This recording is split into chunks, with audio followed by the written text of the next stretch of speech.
Hi friends, இன்னைக்கு வீடியோவில் cream cheese cake அதுவும் பேக் பண்ணாமல் ஈஸியான மெத்தடில் எப்படி செய்யலான்னு பார்க்கலாம். நியூட்ரி சாய்ஸ் பிஸ்கட் 2 பாக்கெட் எடுத்திருக்கேன். அதில் 15 பிஸ்கட்டை மட்டும் எடுத்து மிக்ஸி ஜாரில் லைட்டாக திரிச்சு எடுத்துக்கலாம். 50 கிராம் அன்சால்டட் பட்டரை நல்லா மெல்ட் பண்ணி இந்த பிஸ்கட்டோட நல்லா மிக்ஸ் பண்ணி விட்டுடலாம். இப்போ சாண்ட் மாதிரி ஒரு டெக்ஸ்சர் கிடச்சிருக்கு. இப்போ ரிமூவபிள் பேஸ் இருக்கிற மாதிரி ஒரு டின்ல பட்டர் பேப்பர் போட்டு வச்சுருக்கேன். நம்ம ரெடி பண்ணி வச்சுருக்கிற பிஸ்கட்டை ஒரு லேயர் மாதிரி நல்லா செட் பண்ணி எடுத்துக்கலாம். இதுதான் நம்ம செய்கிற சீஸ் கேக்கோட பாட்டம் லேயர். கொஞ்சம் ஸ்ட்ராங்காக இருக்கணுன்றதுக்காக நல்லா ப்ரெஸ் பண்ணி விட்டுருக்கேன். இப்போ 10 நிமிஷம் ஃப்ரீசரில் வச்சு எடுத்துக்கலாம். இப்போ 200 கிராம் அமுல் க்ரீம் சீஸ் எடுத்திருக்கேன். இது ஃப்ரிட்ஜில் இருந்து அப்படியே எடுத்து பீட் பண்ணிக்கலாம். ரூம் டெம்பரேச்சருக்கு வரணும்லாம் இல்லை, அப்படியே பீட் பண்ணி நல்ல சாஃப்டான டெக்ஸ்சருக்கு வந்ததும் 2 டேபிள் ஸ்பூன் அளவுக்கு மில்க் மேட் ஆட் பண்ணிக்கிறேன்.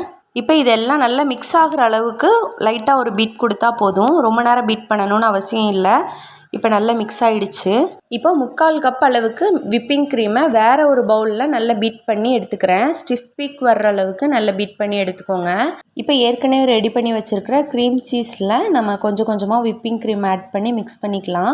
இப்போ பீட்ரு வச்சு பீட் பண்ணக்கூடாது. ஜஸ்ட்டு ஸ்பேட்டுலா வச்சு நம்ம ஒரு கட் அண்ட் ஃபோல்டு மெத்தடில் லைட்டாக ஒரு மிக்ஸ் கொடுத்தா போதும். இது எல்லாம் ஈவனாக நல்லா மிக்ஸ் ஆகணும், அவ்வளோதான். ஸ்பேட்டுலாவால் எடுத்து பார்க்கும்போது இந்த மாதிரி டெக்ஸ்சரில் இருக்கணும். ஃப்ரீசரில் செட் பண்ண பேஸ் லேயர் ரெடி ஆகிடுச்சு. இப்போ க்ரீம் சீஸை இந்த டின்னுக்கு ட்ரான்ஸ்ஃபர் பண்ணிடலாம். இப்போ லைட்டாக இந்த மாதிரி ஈவனாக ஸ்ப்ரெட் பண்ணி விட்டுக்கலாம். இப்போது 2 மணி நேரம் ஃப்ரிட்ஜில் வச்சு எடுத்துக்கலாம். இது நல்லா கூலானால் தான் நல்லா செட் ஆகும். இப்போது 2 மணி நேரத்துக்கு அப்புறமா க்ரீம் சீஸ் நல்லா செட் ஆகிடுச்சு. இப்போது டாப்பிங்ஸுக்கு ஸ்ட்ராபெரி க்ரஷ் ஆட் பண்ணியிருக்கேன். இதை நல்லா ஸ்ப்ரெட் பண்ணி விட்டுடலாம்.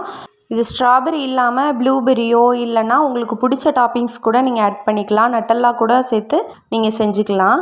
இப்போ லாஸ்ட்டாக நியூட்ரி சாய்ஸ் பிஸ்கட்டை லைட்டாக க்ரஷ் பண்ணிவிட்டு டெக்கரேட் பண்ணுறதுக்கு யூஸ் பண்ணியிருக்கேன். இப்போ அவ்வளோதான், க்ரீம் சீஸ் கேக் ரெடி பண்ணியாச்சு. இந்த மாதிரி ஒரு பாக்ஸ்க்கு மேலே நம்ம டின்னு வச்சுட்டு இந்த மாதிரி மெதுவாக டின்னை ரிமூவ் பண்ணணும். ஃப்ரிட்ஜில் வச்சு ஒழுங்காக செட் பண்ணலைன்னா இந்த மாதிரி டிமோல்ட் பண்ணும்போது க்ரீம் சீஸ் வந்து உடைய ஆரம்பிச்சிரும். ஸோ ஃப்ரிட்ஜில் கண்டிப்பாக 2 அல்லது 3 மணி நேரம் நீங்கள் செட் பண்ணி எடுத்துக்கோங்க.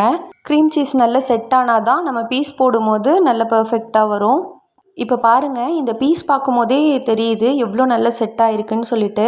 கண்டிப்பாக நீங்களும் ட்ரை பண்ணி பாருங்கள். இந்த வீடியோ பிடிச்சிருந்துச்சுன்னா லைக் பண்ணுங்கள், ஷேர் பண்ணுங்கள், நம்ம சேனலை சப்ஸ்கிரைப் பண்ணிக்கோங்க. தேங்க்யூ.